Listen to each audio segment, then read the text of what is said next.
And in the lead up to that demonstration, again, we were campaigning throughout Waltham Forest, but Unite Against Fascism made the 27th of October a national demonstration, a national mobilisation for Unite Against Fascism.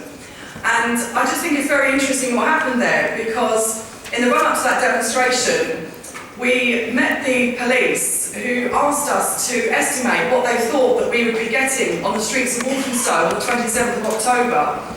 And when they realised that we could be actually having, they estimated probably around 10 to 12,000 people coming to Walthamstow to stop the English Defence League, at that point the police decided to ban it, but not just to ban it, because we consistently continued to campaign, they also issued to the EDL that they would enact the Public Order Act, and that actually if any of them were to set foot in our borough, that they would be done for incitement to riot.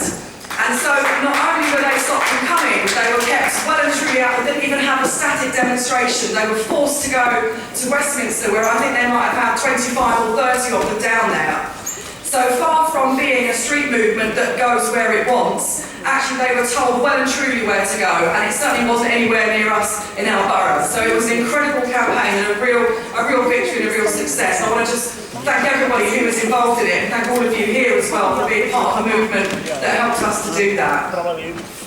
So I want to just move on now to introducing the speakers. We have a great panel today. We have Father Stephen Saxby, who was involved in the We Are Waltham Forest campaign, Murad Qureshi, who's an Assembly member in the GLA, Brian Richardson from Love Music, Hate Racism, and Sally Darley, who's the Joint Secretary of Unite Against Fascism. I'll tell you a little bit more about them when I introduce them. But I'm going to start off with Father Stephen Saxby, who I have to say was an incredible part of our campaign in We Are Waltham Forest. He's the Area Dean of Waltham Forest, and he was a real key part of putting together all the different faith communities in Waltham Forest to join up with the Labour movement to make sure that our campaign was a real success. So I'd like to give a really warm welcome to Stephen Saxby.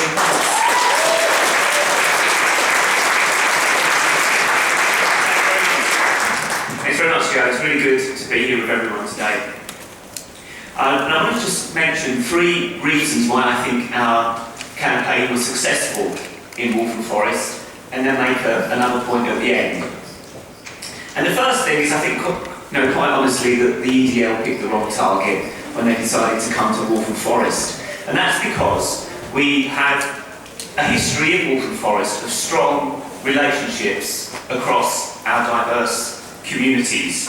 I arrived in Waltham Forest 10 years ago to work then with the Waltham Forest Faith Communities Forum. And at that time we had a strong local authority funded a voluntary sector forum and a BME forum, and a lot of evidence of good, thick historical relationships between the various diverse communities of Waltham Forest, which I think has very much flourished and developed over the last 10 years. So that when we had a demonstration and we turned out 4,000 people, there were indeed people there from so many different community groups across the borough, not only political groups, but, as was mentioned, church groups, the mosques, from friends and neighbours, all sorts of people who were there because we had very good relationships in our local area. And although we were well supported by others from other parts of the country, and we were very grateful to everybody for that, you know, the bulk of people there were local people who came out to oppose the EDL coming to our streets and ensured for our thick relationships that indeed there was no passerelle, they did not pass. The second thing is that we built an organisation, and I think this was very important. I mentioned the council-funded forums and networks that we had, but of course that funding for those forums has all collapsed in recent years. And so there was no sort of natural organisation that was able to coordinate the opposition to the EDL, and that's, I think it's brilliant that we built this organisation, We Are Waltham Forest. And I have to say, it's not least to the inspirational leadership of people like Joe here, who I've nominated as Waltham Forest Citizen of the Year. She's been nominated, but also the public meetings, the leafleting, you know, the warm response from so many people in the cafes and so forth as we took leaflets around and said, you know, can you believe it, the fascists are actually planning to come to the streets? And people just saying, well, this cannot happen, you know, we've got to support this organisation.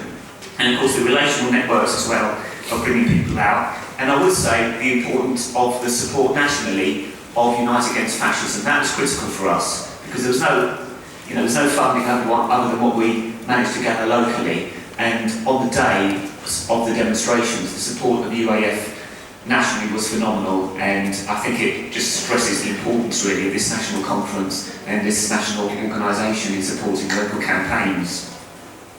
The third thing is that we built a very broad-based organisation. I mentioned that before, but it was really a great coalition of different political groups. We had really good engagement from Waltham Forest Unite Against Fascism, Waltham Forest Amnesty, but all shades of political groups, people coming together despite differences to actually work together on the single issue of opposing the EDL, and that was very important. Trade unions were marvellous, the faith groups, and one big disappointment though was of course that we had very little support. In fact, we had really outright opposition from our local council. That was very, very disappointing, and I think we would have had an even bigger turnout if we had the full support of the council. But nevertheless, even without the council, we did a community work together. We were empowered by being a community. My 15-year-old son, he turned up and he said, "This is so empowering, to see the whole of the community working together like this." And I think that's actually great. And in fact, we got the power actually in our local community organisations, regardless of whether we're supported, as it were, by the powers that be in the council. And then just the final thing I wanted to say is that we haven't stopped. We are Waltham Forest, such a brilliant organisation of people working together from across the borough for the benefit of the borough. And it's really inspiring to see that since coming together to oppose the EDL, people involved in Waltham Forest are involved in all sorts of other local campaigns. So they are very much engaged in the campaign to save our NHS. They're very much engaged in the Anti-Academies campaign. They've been a critical part of the group that we've started now, the Walthamstow Migrants Action Group. And but basically just going from strength to strength, building a strong group of people willing to work together on things that affect all of us in our borough, and such that if the EDL were ever to consider coming back to Waltham Forest, we know that they would actually once again be completely humiliated as they were on the 1st of December, or 1st of September. Thank you.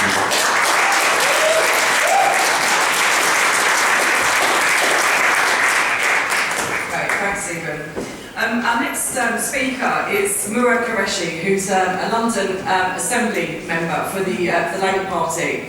And we actually did receive some great support from the London Assembly as well. Jeanette Arnold was an incredible part of our campaign, and we really, really welcomed her being a part of it, alongside actually Stella Creasy, our local Labour MP. So really, again, Murad is also a regular contributor to the China Daily and also the Tribune. And yeah, we're really pleased to have him here today. So a warm welcome for Murad Qureshi. Thank you, Joe, and Unite Against Fascism for inviting me along to this session. And I was happy as a London-wide Assembly member to join citizens of Walthamstow to demonstrate against the EDL presence in Walthamstow. And that was right across the political group, and though, as you said, the Labour representation was more visible on those days than others. I'd like to say a few things here, and firstly state that unfortunately I see racism as a constant in society and in our lives, and we've got to be vigilant against it. When I was growing up here in London, in Paddington, the fight was against the National Front on the streets, and I can remember as a school kid getting involved in those kind of things. Come 9/11, it was only after those events, global events, that people asked me whether I was Muslim or not. And quite honestly, with a name like mine, I couldn't be anything else. But there you are, a change from being asked from where you were, from where your ancestral home was, to your religious affiliation. And unfortunately, racism is a constant, it just takes different forms. In the 20s and 30s, it would be anti-Semitism. Now, unfortunately, it's Islamophobia, and who knows what it'll be in the future. And we've seen that in the politics of London. Up until last May, we actually had a BNP member on the London Assembly, and thankfully, London has saw fit to get rid of him, Richard Barnbrook. But unfortunately, one part of that has been, I would suggest, is that we've seen more of the far-right activities moving from, dare I say, on the political arena to the streets, and that's been shown by, I think, EDL presence. They may not necessarily be here in London, but they are being shipped in from other parts. And as a result, I've been raising these issues and concerns legitimately as a London Assembly member with the Metropolitan Police. And I've got to be frank right from the outset, I've been very disappointed with the responses I've been getting. And I will highlight 3 instances. The first is essentially when I directly corresponded with the present police commissioner. Now, if you remember the previous police commissioner, Sir Paul Stevenson, he told the Metropolitan Police Authority, which is where the Assembly members sit, that the EDL are not viewed as an extreme right-wing group in the acceptable sense. Since his resignations for very good reasons, I thought with a new police commissioner there'll be room to draw a line under that position and move on. And last year, myself with my fellow black and minority ethnic assembly members, that's Jeanette Arnold, Navin Shah, who's the assembly member for Harrow and Brent, as well as Dr. Onka from Ealing and Hillingdon, wrote to the Metropolitan Commissioner urging him to revise the Met's view and of the status of the EDL.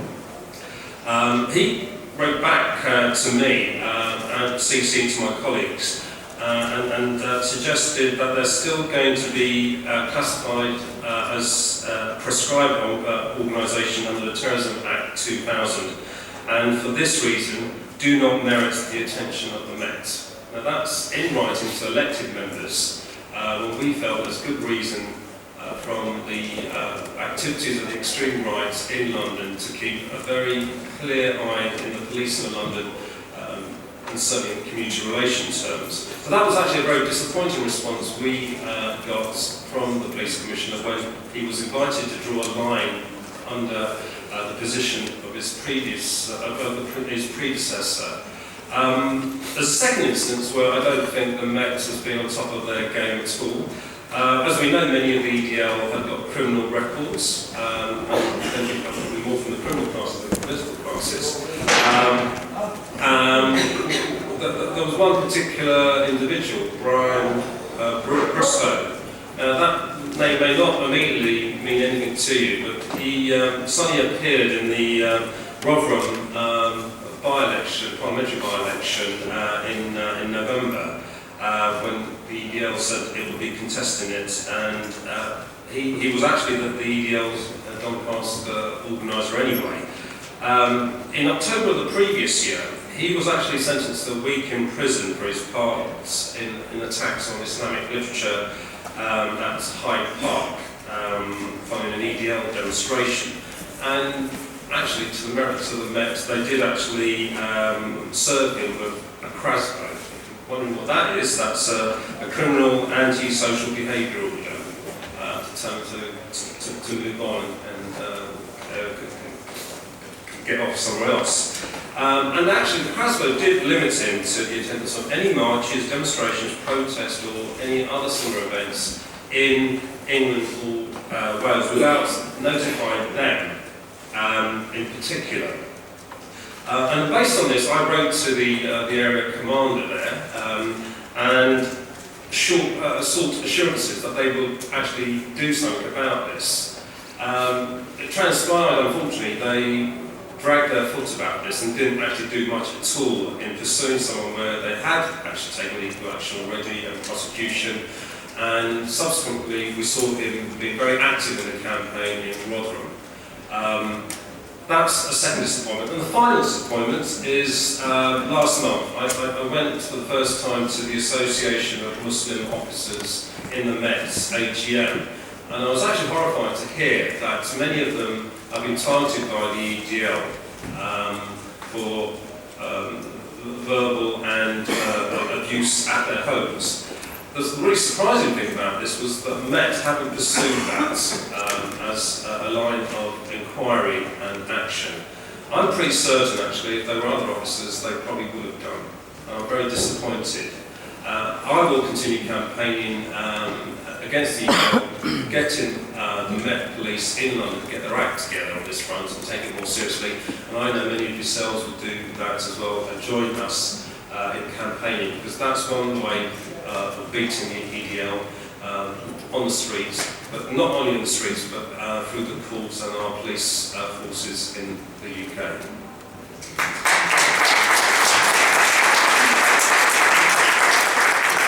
Thanks, Murad. Our next speaker is Brian Richardson, who's here representing Love Music, Hate Racism.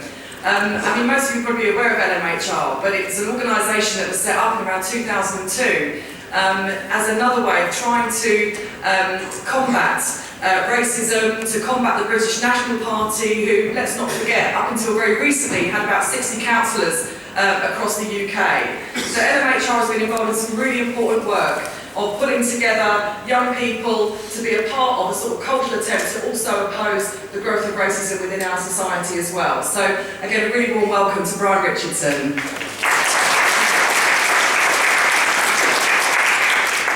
Good morning, everybody. Sisters and brothers, this time last week I was in Manchester. It's a city that I'm fond of for a number of reasons. It's a place where I lived and studied for 7 years.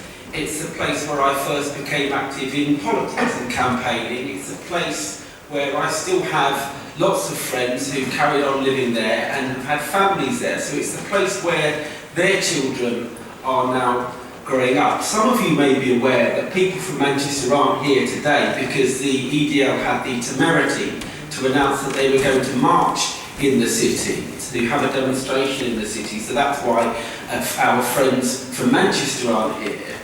What some of you might not know is that the EDL turned up last weekend. The numbers were small, they were seen off relatively easily and quickly, but their presence there tells you, I think, a lot about what the EDL are really all about, because you might recall, when they were formed, they claimed that the reason that they existed was to tackle militant Muslims, Muslim extremists. Now, that's bad enough in my book, and one good reason for confronting them, but they weren't taking on Muslims or militant Islam when they turned up last weekend. They turned up to confront, and they hoped to attack another demonstration that was taking place. It was an anti-cuts demonstration, where the speakers included young mothers who were campaigning to save their local libraries from closure, disabled activists protesting against the introduction of the bedroom tax, local activists fighting to save their swimming pool from being closed, and lawyers campaigning against the huge cuts that we're about to face in legal aid. In other words, the presence of the EDL to try and attack that demonstration shows that they have absolutely no interest whatsoever in fighting against the causes of the misery that people in Britain face today.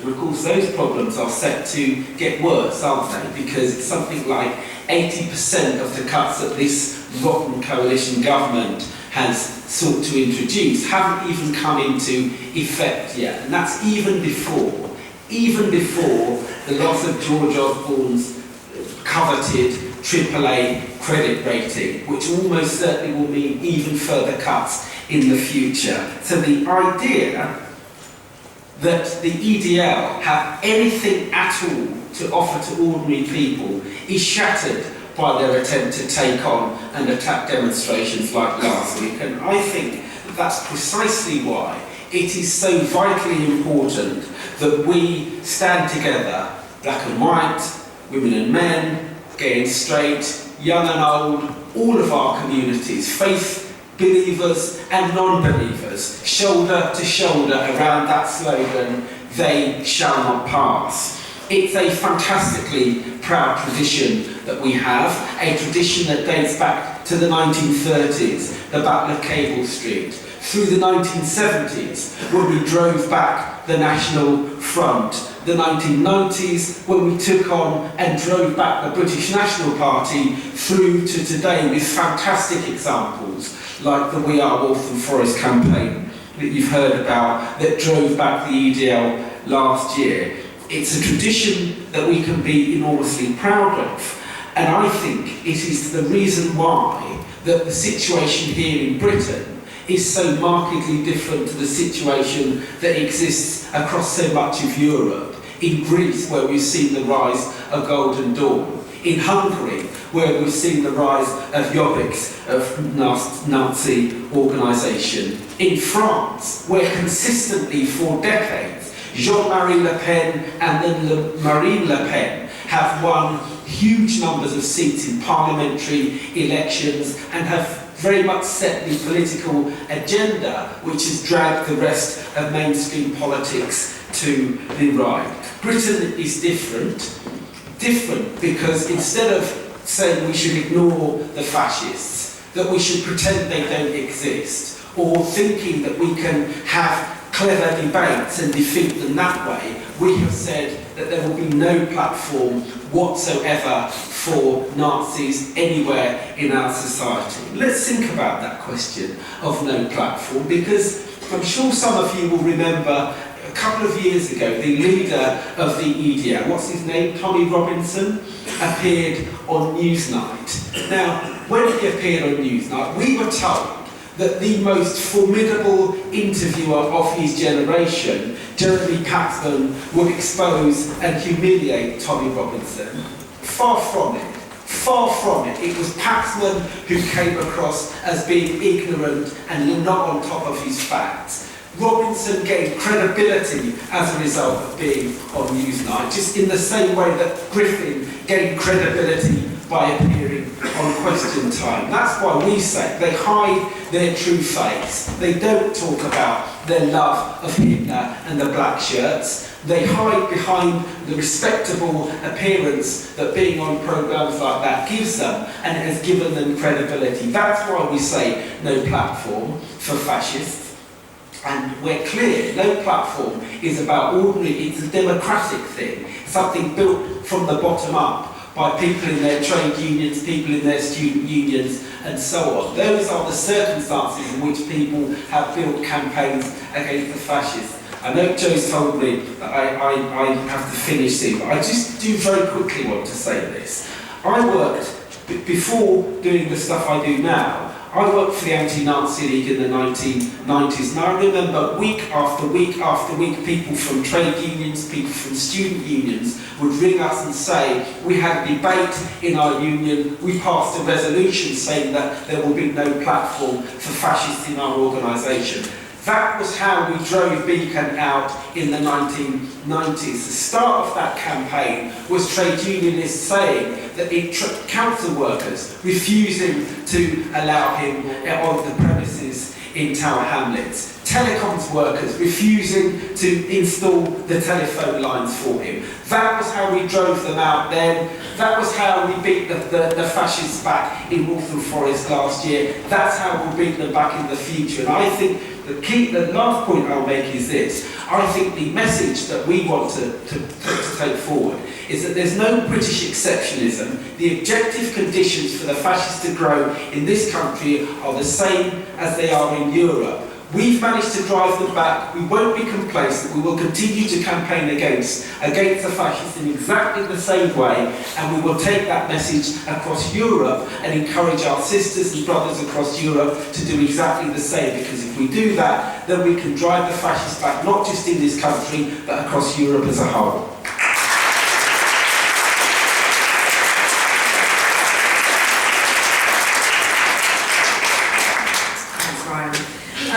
Our final speaker of the session is Sabi Dalu, who's the Joint Secretary of Unite Against Fascism. Sabi's a really long-standing campaigner against racism and fascism, and has been an officer of Unite Against Fascism since it was founded.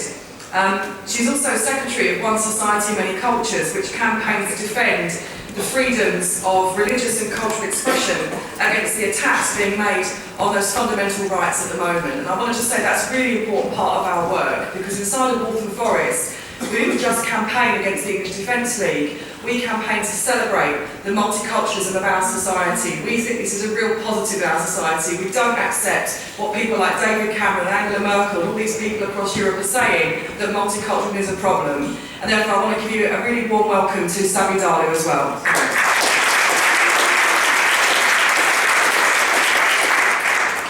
Thanks very much, Joe.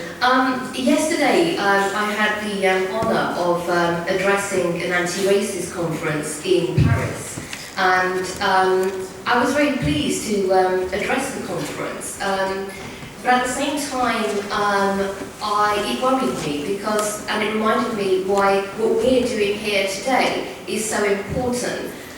Because in France, two things worried me. One, in a year that Marine Le Pen gained 18% of the vote in the French presidential election, there isn't much discussion about how people in France can organise and unite against the Front National. This disturbed me slightly. Secondly, unlike here in Britain, there isn't a discourse, there isn't a dialogue, there isn't a narrative of why and how a multicultural society has positive benefits for a country, in terms of its, economy, society, and our culture generally. Whereas here, at least, we have people, we have politicians, we have trade unions, we have different faith communities, and organisations like United Against Fascism and One Side to Many Cultures that unite a broad range of opinion,